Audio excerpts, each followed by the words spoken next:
ಪ್ರಧಾನಿ ನರೇಂದ್ರ ಮೋದಿ ಅವರ ಬೆನ್ನಿಗೆ ಸದಾ ನಿಲ್ತಿದ್ದ RSS ಇದೇ ಮೊದಲ ಬಾರಿ ಮೋದಿ ವಿರುದ್ಧ ಮಾತಾಡ್ತಿದೆ.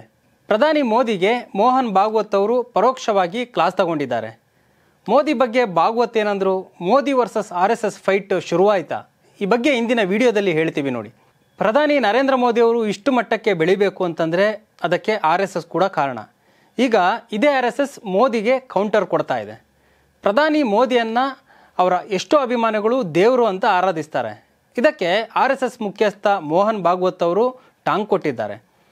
ತನ್ನನ್ನು ತಾನು ನೀವು ದೇವರು ಅಂತ ಕರೆದುಕೊಳ್ಳೋ ಬದಲು ಮೊದಲು ತನ್ನ ಕೆಲಸದಲ್ಲಿ ಉತ್ತಮ ಸಾಧನೆ ಮಾಡಿ, ಆಗ ನಿಮ್ಮನ್ನು ದೇವರು ಅಂತ ಪರಿಗಣಿಸಬೇಕಾ ಬೇಡವಾ ಅನ್ನೋದನ್ನು ಜನರೇ ನಿರ್ಧರಿಸ್ತಾರೆ. ಹೀಗಂತ ಮೋಹನ್ ಭಾಗವತ್ ಹೇಳಿ ಗುಡುಗಿದ್ದಾರೆ. ಮಣಿಪುರದ ಕಾರ್ಯಕ್ರಮವೊಂದರಲ್ಲಿ ಮಾತಾಡ್ತಿದ್ರು ಮೋಹನ್ ಭಾಗವತ್ ಅವರು. ಈ ಟೈಮಲ್ಲಿ ಮೋದಿ ವಿರುದ್ಧವೇ ಪರೋಕ್ಷವಾಗಿ ಸಿಡಿದಿದ್ರು.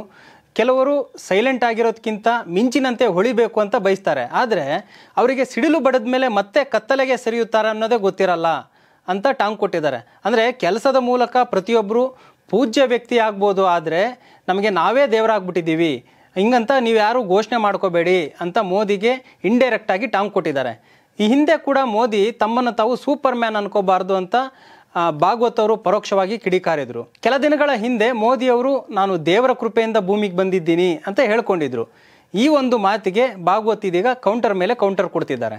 ಇನ್ನೊಂದು ಕಡೆ ಮೋದಿಯನ್ನು ವಿಶ್ವಗುರು ಅಂತ ಒಂದು ವರ್ಗ ಅಟ್ಟಕ್ಕೇರಿಸಿದೆ. ಇದು ಕೂಡ ಜಾಸ್ತಿ ದಿನ ಉಳಿಯಲ್ಲ, ಮೊದಲು ಕೆಲಸ ಮಾಡಿ ಅಂತ ಭಾಗವತ್ ಎಚ್ಚರಿಕೆ ಸಂದೇಶವನ್ನು ಕೊಟ್ಟಿದ್ದಾರೆ.